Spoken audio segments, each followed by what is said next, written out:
Pastor Salomão da Paz.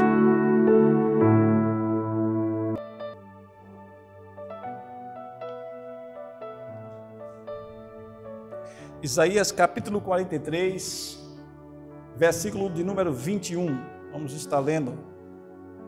Diz assim a palavra do Senhor: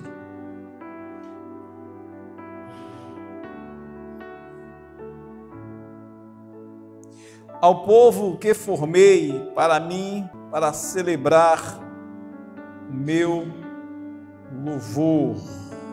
Só esse versículo. Baixe sua fronte. Vamos falar mais uma vez com o papai. Senhor, nós te rendemos graças, Senhor, porque mais uma vez, ó Deus, estamos aqui na tua casa, Senhor. Estamos aqui para o louvor da sua glória. Estamos aqui, Deus, porque desejamos ouvir a tua voz.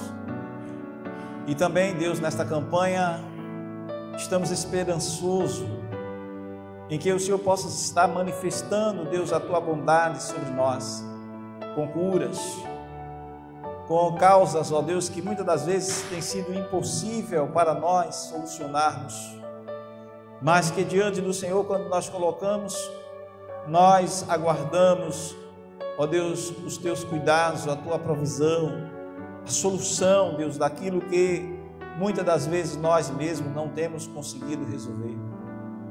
E eu quero neste dia, Pai, te agradecer pela oportunidade que o Senhor nos concede de estarmos aqui. Ajuda-nos, Deus, a sermos sensíveis à tua voz e que aquilo que possamos falar, Senhor Deus, certo de que não é, Deus, simplesmente falar por falar, mas falarmos direcionados pelo teu Espírito Santo. E tudo quanto até aqui, Deus, tem acontecido, Deus, que o Senhor esteja presente, que o Senhor esteja gerando em nós fé, Deus, expectativas, por certo, existem em nós, dos teus cuidados, mas, Senhor, que nós estejamos entendendo a razão pelas quais tu nos chamaste e nos fizeste, Deus, estarmos nesta posição que nos encontramos hoje. Pai, que a glória do Senhor tome este lugar e fala conosco, Deus, é o que eu te peço. Em nome de Jesus. Amém. Amém? Meus irmãos, a gente acabou de ler neste livro de Isaías, texto que fala a formação de Deus por um propósito, em que nos dá a ideia daquilo que realmente Deus tem quando faz o homem para si, desde o princípio da sua criação. E quando ele diz, este povo que eu formei para mim, eu consigo imaginar o desejo que o homem tem, ou ele sendo ainda adolescente, jovem, quando ele começa a olhar para uma moça e deseja ela de uma forma como sendo alguém que ele diz assim, eu gostaria de amanhã, quando eu crescer, ou quando eu conseguir ter uma estabilidade, quando eu tiver me formado, quando eu conseguir meu emprego, eu gostaria de constituir uma família e ter esta pessoa como minha companheira. E o jovem, ele cria sonhos, e dentro da sua mente vem alguns planos. E isso é normal da adolescência, da juventude. E depois, quando ele chega à fase adulta e ele consegue realizar esse sonho, ele se dá por satisfeito, porque ele pôde aquilo que ele sonhou, aquilo que ele desejou. E se ele conheceu uma jovem, este jovem que foi talvez cortejado por aquela jovem, aquela garota que o tempo passou e de repente viajou, foi morar em lugar distante. E por um acaso eles se encontram e depois aquele sonho, aquela ideia que se tinha de que pudesse construir um futuro junto, consegue ver como sendo possibilidade. E nisso a gente observa que alguns casos assim semelhantes já aconteceu em várias famílias que hoje estão constituídas, pessoas que se olharam na sua adolescência, que se gostaram e que de repente fez um plano, um projeto ou mesmo pensou que poderia ter um futuro com esta pessoa. E alguns casos se realizam, outros não. Alguns sonhos de adolescente ficam pelo caminho. E de repente alguns casamentos são formados de uma maneira que algumas pessoas até não são felizes e dizem assim: se eu tivesse casado com fulano, talvez hoje não estaria passando por isso. E começa às vezes até a ficar olhando, contemplando aquela pessoa onde está. E eu conheço pessoas que em algum momento que eu estive conversando, elas me falaram isso. E algumas estão infelizes porque fizeram mal escolhas. Algumas estão tristes e frustradas porque não conseguiram realizar o seu sonho. E alguns estão vivendo à procura da felicidade até hoje. Mas quando eu olho para a palavra de Deus, eu consigo ver que os planos de Deus não são frustrados. E Deus estabelece um projeto para o homem. Quando Ele estabelece esse projeto, Ele, conforme aquilo que a gente consegue ver nas Escrituras, Ele corre em busca de realizar este projeto que já foi estabelecido lá na eternidade por Deus, muito antes da fundação de todas as coisas que foram feitas, que são visíveis e que estão diante de nós. E quando a gente chega a ver esta palavra, a gente consegue entender muito bem quanto Deus tem por amor para conosco, quanto Deus tem desejos e sonhos. Quando eu falo sonho, eu falo de expectativas, eu falo de plano estabelecido de Deus para conosco. Não falo de sonhos que são sonhos humanos. E não tampouco querendo dizer que Deus dorme, mas eu estou falando de uma forma como alguns falam, trazendo isso na área teológica, como sendo a teofania, trazendo para uma atribuição de Deus com relação ao sentimento do homem. Deus, Ele não dorme, Deus não se cansa, Deus não se fadiga. Mas quando nós falamos de Deus com relação àquilo que temos por ideia de necessidade humana, é porque nós entendemos também que o Senhor nosso Deus, Ele pôde deixar a sua glória e veio a subsistir na terra através do seu Filho e pôde ser homem como um de nós. E quando eu digo isso, eu digo de uma forma que possa você também pensar que nós não nascemos por acaso, nós não estamos aqui por acaso, mas nós somos obra de um projeto de Deus. E quando Deus diz: este povo que eu formei para que me desse louvor, Deus está dizendo assim para mim e para você: o projeto que eu tenho para contigo, o projeto que eu tenho para com toda a humanidade, é um projeto para a eternidade. E isso, quando eu paro para pensar sobre esse ponto de vista da eternidade de Deus, eu consigo ver que Deus estabelece em mim um desejo também de estar nessa eternidade. Mas como eu posso estar na eternidade? Como eu posso gozar da eternidade ainda que eu esteja na terra? Como eu posso usufruir da presença de Deus na terra? E como eu posso entender que o projeto de Deus ainda está de pé ao meu favor? O texto diz: este povo que eu formei para que me desse meu louvor. E aqui ele está dizendo, no versículo 21, de uma forma muito forte: ao povo que formei para mim. Veja só, formei para mim. Então nós estamos dentro de um contexto de propriedade de Deus. A igreja do Senhor, aqueles que ouvem, que entendem isto, começa a fazer parte de um plano estabelecido já na eternidade, mas começa a fazer com que este plano já seja uma realidade enquanto nós estamos aqui. E como a gente consegue enxergar isto? Porque Deus fala dessa forma para conosco. Qual o propósito de Deus? Ele diz que o propósito é para adorá-lo. Hebreus capítulo 1, versículo 6, diz assim: e outra vez, quando introduz no mundo o primogênito, ele diz: e todos os anjos de Deus o adorem. Talvez você entrou aqui na esperança de ser visto, de ser achado, de ser socorrido, de uma provisão, de uma resposta, de uma solução. Mas tudo começa quando nós temos a iniciativa de adorar ao Senhor. Quando o Senhor ele vem diante desta proposta, há uma esperança, há uma expectativa de Deus que os anjos o adorem, e há uma expectativa de Deus que nós também possamos adorá-lo. É por isso que aquela mulher samaritana, quando estava ali naquele poço, e Jesus aparece a ela naquele horário ali, que era um horário que para muitos seria muito difícil, só escaldante, era um horário que aquela mulher projetou chegar ali ao meio-dia. Quem sabe o projeto dela era chegar e não ser visto pelos judeus, porque os judeus não se relacionavam com os samaritanos. E Jesus ele vai exatamente naquele horário para ter um encontro com aquela mulher. E qual era o projeto de Jesus? Qual era o plano de Jesus? Era de poder encontrar aquela mulher e se revelar para aquela mulher. Aquela mulher foi buscar a água que ela precisava para a sua subsistência. Aquela mulher foi buscar aquilo que é primordial para que todos possam, de fato, assim viver. Ninguém vive sem água. Ninguém vive sem ser nutrido. Quem diga que o corpo ele é composto de 70% de líquido. Então nós precisamos ingerir, segundo alguns médicos que dizem, pelo menos 2 litros de água, 2,5 litros de água por dia.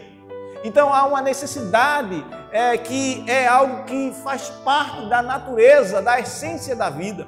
E este encontro, irmãos, é um encontro interessante, porque Jesus vai àquela mulher porque ela estava indo em busca de um bocado de água para levar para sua casa. Mas ela foi num horário que, dentro da sua ideia, talvez fosse para não encontrar com aqueles que a repugnavam, porque os samaritanos não se davam com os judeus.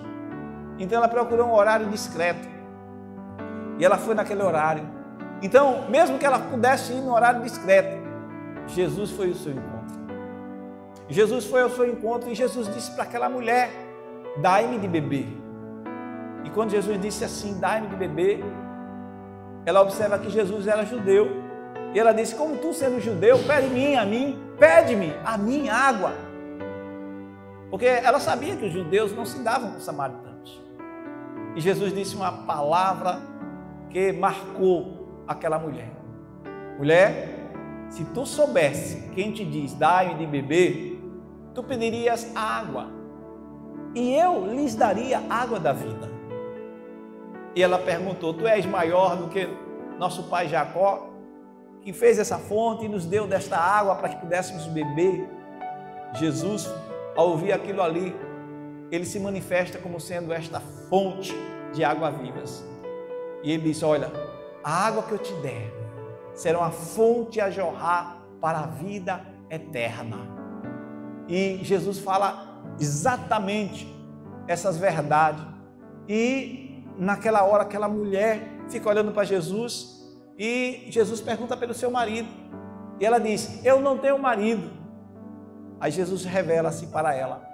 Diz, é verdade, tu não tens marido, porque tu já tivesse 7, e o que tu tens não é teu. E Jesus, quando diz isto, ela percebe que estava tendo um encontro, exatamente com alguém que estava revelando os segredos do seu coração, estava revelando o caráter dela, e aquela mulher sai transformada, porque quando Jesus revela o seu caráter, quando a palavra chega no coração daquelas pessoas, irmãos, que estão enfermas, que estão inflamadas pelo pecado, essa palavra, ela tende de levar essa pessoa a pensar e ver. E ela avaliando aquelas palavras, ela consegue ser inteligente, porque ela consegue ver que não tem como omitir, não tem como negar a verdade revelada quando vem da parte de Deus. Naquela hora, aquela mulher sai, mas sai feliz. Mas naquele diálogo ela pergunta sobre onde era o lugar para adorar. Ela tinha uma expectativa de que era no monte, ali onde todos procuravam, ali no monte Horebe, ali onde a sarça ardeu, ali onde Moisés pôde estar tendo um encontro com o Senhor. Ela sabia que ali o povo hebreu tinha dentro de sua mente que ali era o lugar da adoração, que ali era o lugar do culto. Mas Jesus disse para ela que o verdadeiro lugar da adoração era exatamente o lugar onde a sede das emoções existe. Jesus disse que não é em Jerusalém, não é naquele monte, mas é exatamente, irmãos, um coração quebrantado. Ele diz que o Pai está à procura dos verdadeiros adoradores, que o adore em espírito e em verdade. E por que eu estou dizendo isto? Porque o Senhor mesmo falou, usando o profeta Isaías, dizendo exatamente de que este povo que eu formei para que me desse louvor. E se nós não estamos conseguindo dar o louvor, dar a glória devida, mas se nós estamos ainda na fila de espera, estamos vivendo perturbado, é porque nós não estamos nos entregando, como sendo este jovem que quando se ama e casa, sem reserva, deixa o seu lar e lança-se ao matrimônio, deixando seus pais, e agora aquela jovem passa a confiar naquele jovem que lhe fez juras de amor. E ali há um matrimônio. Quantos jovens se casaram aos seus 18, 19, 20, 21 anos? Quantos casaram depois dos seus 30, depois dos 30 anos, 40, né? E até hoje estão convivendo e constituindo famílias porque eles confiaram um no outro e se lançaram porque se amavam e se lançaram ao desafio de cuidar um do outro. E eu quero dizer para vocês nesta noite, se nós nos lançarmos diante do Senhor com essa certeza de fé e começarmos a adorar ao Senhor, servir ao Senhor com alegria, algumas coisas vão acontecer conosco. E a primeira coisa que eu estou querendo mostrar para você, que isso transforma a nossa vida, exatamente porque nós passamos, quando adoramos ao Senhor, a sermos santificados por Ele. Quando nós passamos a entrar nesta linha de entendimento, de fidelidade, porque eu entendo que quando uma jovem se entrega e ali eles se casam, passam a fazer uma aliança, por isso que há fidelidade, por isso que há cuidado de um para com o outro, porque ali formaram aliança. Então quando nós formamos essa aliança e assim nós estamos adorando, servindo ao Senhor, nós nos santificamos. E a palavra nos mostra isto na carta de Pedro, capítulo 1, versículo 16, porquanto está escrito, sede santo como é santo vosso Pai Celeste. Sede santo como Ele é santo. Nós estamos nos purificando para poder melhor apresentarmos a Ele. A noiva se purifica, a noiva se lava, a noiva se banha, se perfuma para o encontro nupcial.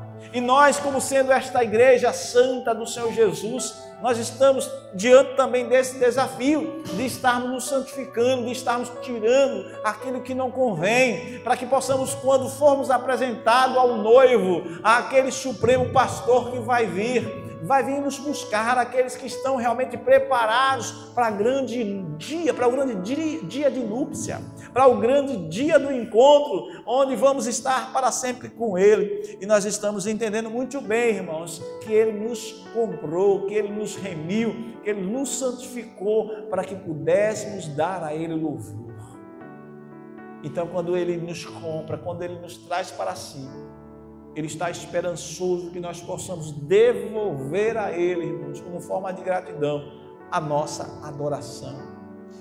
E aí nós passamos também a gozar de outros privilégios, que é o privilégio de sermos chamados também de amigo de Deus, e passamos a ser o seu amigo. João capítulo 15, versículo 15, Jesus diz assim, já não vos chamarei de servos, porque o servo não sabe o que faz o meu Senhor, mas eu tenho vos chamado de amigo, porque tudo quanto ouvi de meu Pai, eu vos tenho feito conhecer. Olha só, tudo quanto ele ouviu do Pai, ele tem revelado para nós, está disponível para nós. Agora cabe nós irmos lá, irmãos, e tomarmos posse, ouvindo a sua voz, ouvindo a sua palavra. Você já imaginou como sendo nós, irmãos, morador da mesma casa, seja pai com um filho, seja esposo com a esposa, onde a dispensa está lá, e não se pode, ou se não há de forma alguma nenhuma autorização prescrita, prévia, de que você não pode chegar naquele armário, de que você não pode chegar naquela cozinha, de que você não pode chegar naquele quarto, você não tem acesso às coisas que estão na casa. Irmãos, tudo quanto está na casa pertence àqueles que moram ali. Você não precisa pedir permissão para abrir a geladeira, você não precisa pedir permissão para entrar no banheiro, você tem acesso às dependências da casa, e é isso que Jesus está dizendo para conosco, irmãos. Ele não quer nos tratar como servo, Ele quer nos tratar como amigo, Ele quer nos revelar o projeto de Deus. É por isso que Ele diz que este povo que eu formei para mim, então nós fomos gerados para Deus, somos propriedade de Deus. Por isso, nós somos levados a sermos santificados e a sermos chamados amigos de Deus, como também o próprio Abraão foi chamado. Diz a palavra do Senhor, em Isaías 41, versículo 8, diz que: porém tu, ó Israel, servo meu, tu Jacó, a quem elegi descendência de Abraão, meu amigo. Aleluia, aleluia. Ele mostra, irmãos, que a descendência de Abraão, ele trata Abraão como sendo seu amigo, e ele fala que aqueles que são descendentes são amigos de Deus por causa da promessa. E ele mostra que Abraão foi diferente. Eu estava falando no nosso encontro que tivemos segunda-feira, nós tivemos um discipulado, e na classe que estávamos falando do discipulado, estávamos conversando ali com aquele grupo, e foi dividido ali vários grupos, e um dos grupos estava eu, o pastor Israel, que é lá de João Pessoa, que é o superintendente de João Pessoa, estava o pastor superintendente lá de Recife, que é o pastor, agora me deu um branco o nome do pastor, me perdoe, irmão, mas daqui a pouco eu me lembro, Celso Sidrônio, e o bispo. E nós estávamos ali juntos, porque tem um momento que a gente tem um debate teológico, né? Nós temos uma classe de discipulado, e são várias classes, e nesta classe nós estávamos juntos, e aí estávamos falando sobre exatamente, irmãos, algumas coisas que acontecem no ministério. Nós estamos lendo um livro juntos, e sempre nesses encontros nós temos 3, 4 capítulos que nós temos um questionário para responder, e há um debate sobre o tema que nós estamos tratando.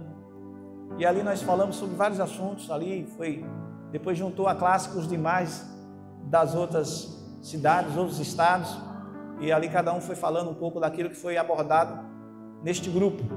E no grupo que eu estava falando exatamente isso. Quem imagina, ou quem esperava, que mesmo à luz das Escrituras a gente vê na Bíblia que o homem mais manso, como sendo o próprio Abraão, o próprio Moisés, né? Aí eu citei o próprio Moisés, o homem mais manso, que a gente vê na palavra de Deus, quando a gente lê, a Escritura mostra que ele era um homem muito manso, e ele pudesse perder o controle e depois, para defender um hebreu, ele pudesse cometer um homicídio. No momento da raiva, da ira, porque nós estamos debatendo sobre a ira, né? E alguns ficam sem entender um pouco sobre a ira, por que nós iramos, né? E até que ponto nós podemos irar. E como controlar a ira. Nós estávamos falando muitas coisas, né? Mediante aquilo que estava sendo abordado. E aí, cada um foi falando, mediante o que entendeu da leitura, e eu fiz essa citação, né? Isso a Bíblia não esconde, mostra um erro do homem mais manso, mas isso para mostrar como nós, por sermos homens mortais, pecaminosos, se nós não estivermos, irmãos, próximo do Senhor, se não estivermos sendo direcionados pelo Espírito Santo, se não aprendermos a buscarmos mais e depender de Deus, para que o fruto do Espírito esteja superabundando em nós, nós poderemos perder o controle no momento que estivermos irados. Assim como Moisés perdeu. E quando a gente para observar isto, o quanto nós precisamos ser vistos como amigo de Deus, quanto nós precisamos sermos santificados, quanto nós precisamos estarmos lançando sobre Deus, irmãos, todas as nossas ansiedades e aprendermos com o Senhor pela sua palavra para controlar os nossos impulsos, porque o Senhor nos chamou e nos formou para o louvor da sua glória. E nós podemos até irar, mas não podemos pecar, né? A palavra de Deus diz que irai-vos, não pequeis, não deixe o sol nascer sobre a vossa ira. Ou seja, não deixe esta ira demorar muito tempo, porque você corre o risco de fazer coisas que estão fora da vontade de Deus. Por isso é importante, irmão, nós estamos colocando as nossas vidas no altar para que possamos vencer cada momento que estamos atravessando. E como nós podemos, irmãos, fazer isto? Sermos este povo que Ele formou para o seu louvor. Nós podemos ser sendo amigo de Deus. E nós louvamos a Deus porque este é o propósito. Para que, pastor, isto? Porque nós vamos morar nos céus, irmãos. E no céu só vai morar quem é amigo de Deus.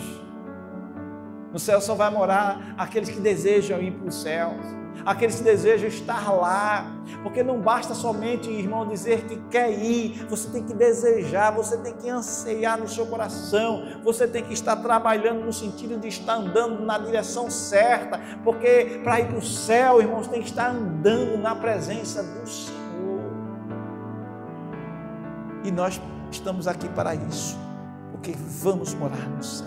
Jesus fala no capítulo 14, versículo 2 do livro de João: na casa do meu Pai há muitas moradas. Se não fosse assim, eu não vos teria dito. Vou preparar lugar. Ele disse que quando eu for preparar lugar, eu voltarei e atrairei vocês para mim. Quando eu for preparar lugar, Ele foi. E agora o que nós estamos aguardando é Ele vir nos buscar. Mas enquanto isso, nós estamos aqui, batendo na porta, clamando a Ele por socorro, clamando a Ele por ajuda, clamando a Ele para que nos dê a graça para suportarmos as tribulações, porque as tribulações do tempo presente não hão de se comparar com a glória que em nós há de ser revelada. Aleluia! Então, se você está passando por lutas, tenha esta paz. Está chegando o momento, irmãos, que estas lutas vão passar. 2 Coríntios, capítulo 5, versículo 2 diz: e por isso gememos, desejando ser revestido da habitação celeste. É isso, irmãos. Gememos, ou seja, nós estamos sofrendo tudo isto que o corpo passa, né? Mas querendo, irmãos, esse gemer é você estar desejoso nas suas entranhas, irmãos, querer ser mais santo, querer ser mais parecido com Jesus. Quando errarmos, nós ficarmos tristes porque erramos, porque não queríamos errar. Quando falamos alguma coisa, ficarmos tristes porque falamos aquilo que de repente falamos sem pensar. E quando chegarmos aqui, nós chegamos para adorar ao Senhor e para dar louvor a Ele, porque as outras coisas Ele está vendo que nós necessitamos e, por certo, essas outras coisas serão acrescentadas. Mateus 6,33. Buscai em primeiro lugar o reino de Deus e a sua justiça, e as outras coisas vos serão acrescentadas. Busque ler as Escrituras, busque orar ao Senhor, Busque amar ao Senhor com todo o teu coração. Não importa se seu filho não quer, se seu pai não quer, se sua mãe não quer, se seu esposo não quer. Não importa se as pessoas não estão vendo, se ninguém está te dando valor, se ninguém está te honrando, mas o Senhor está te vendo. Quando você trancar a porta e dobrar os seus joelhos e falar com Deus, Deus vai se revelar para você. E esse é um tempo, irmãos, que Deus está querendo se revelar. E Ele está querendo nos ensinar coisas grandes. Jeremias 33:3. Clama a mim e responder-te-ei. Anunciar-te-ei coisas grandes e firmes que não sabe. Clame ao Senhor. Não pare de clamar. Não pare de buscá-lo. Não pare de adorá-lo. Deixe que as coisas vão acontecendo no tempo de Deus.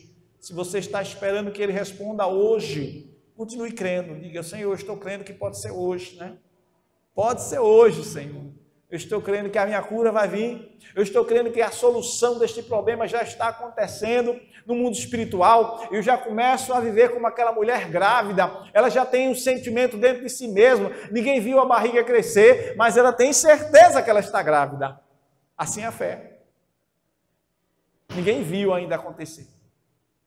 Mas no tempo certo, vai dar luz. Tempo certo, todo mundo vai ver. E você vai testemunhar, porque este povo que eu formei para que me desse louvor, e este povo é você, e este povo sou eu. Nós somos o povo de Deus. E nós vamos celebrar dizendo: Senhor, muito obrigado, porque eu passei por um tempo de espera, mas agora eu pude dizer: louvado seja o nome do Senhor. Ele agiu em meu favor, e por isso eu estou aqui para dar um testemunho. Que Deus nos abençoe e que quando a porta se abrir, quando a resposta chegar, você venha aqui contar, dizer: quantas bênçãos, quantas são recebidas das divinas mãos, uma, disse-as de uma vez, há de ver surpreso quanto Deus já fez. Que o Senhor continue a nos dar esta alegria em meio a tantas lutas e tribulações, até o grande dia que Ele venha nos buscar. Amém? Esta é a palavra que eu deixo para você nesta noite, em nome de Jesus. Pastor Salomão da Paz.